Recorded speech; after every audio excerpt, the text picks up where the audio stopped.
Hello everyone! Today we are talking about how to stop yelling at your children.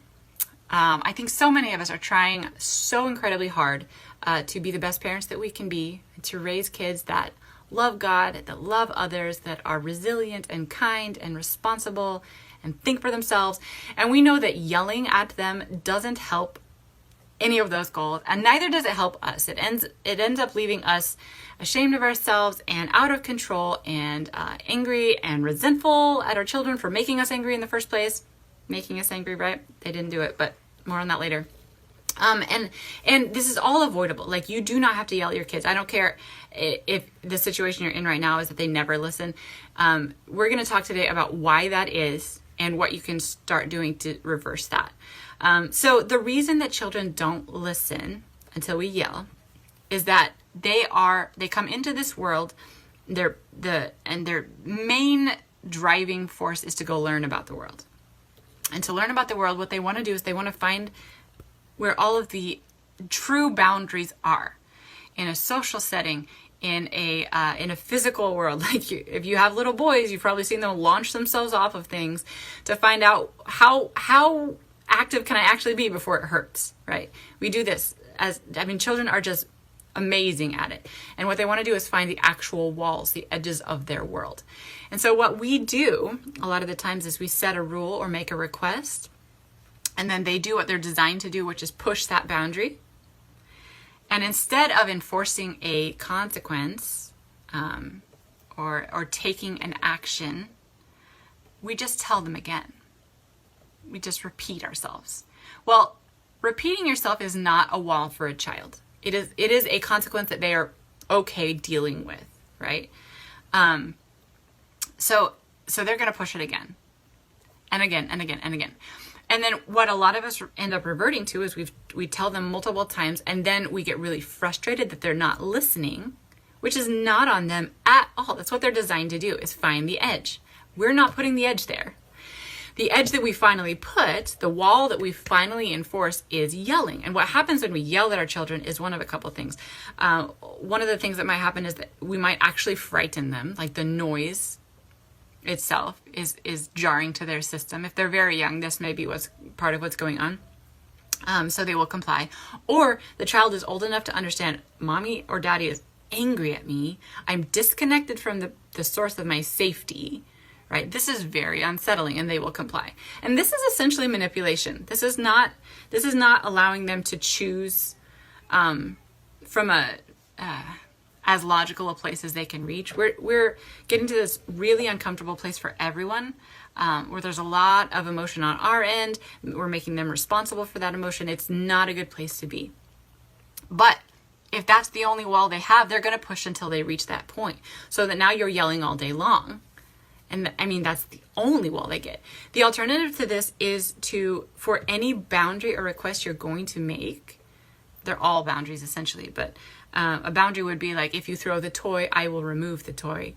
A request might be, if I say something to you, I expect you to pay attention. If you do not, this will happen. So any boundary that you have needs to have an immediate action that you will take attached to it. You need to be clear on that. Most of us are either not clear, like we have no idea what we're going to do if the kid doesn't comply, or we know what we're supposed to do, but we're really uncomfortable with that, right? We really don't want to, for multiple reasons.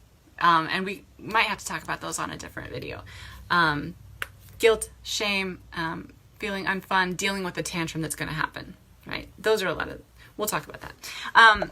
But having that action that we're going to take is integral to having a household where you don't have to yell at your children, because they need a different wall, and that's pretty much the only other one that they can have, is for you to take an action.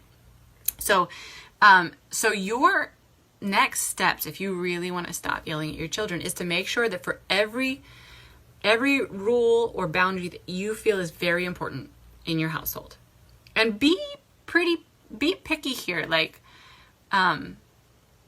setting yourself up so that you're going to tell your kid no a bazillion times a day and then have to find a consequence for each one of those is a struggle, right?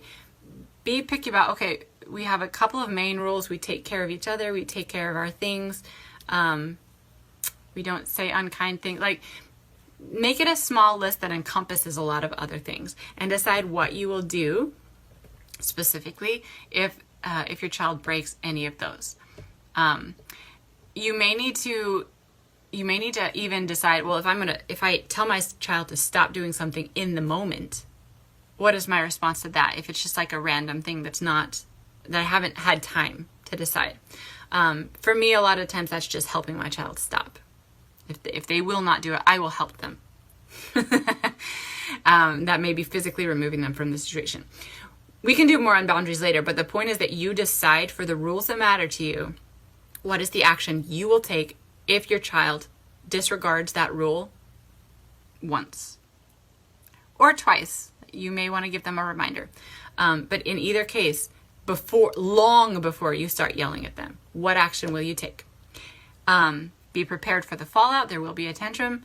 If you're just now getting out of the habit of yelling, there will be lots of tantrums.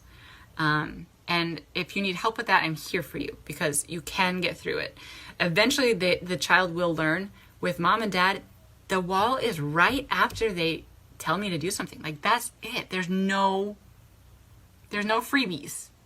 They're not going to let me do this for a while until they yell. And that's what you want your children to understand, is that listening to you the first time is really the only option if they want to avoid a consequence. So that will actually, you guys, it will make your children feel so much safer in the world. Now, you don't get mad at them for anything. You just follow through. More on this later. Let me know if you have questions, and please comment if this was helpful.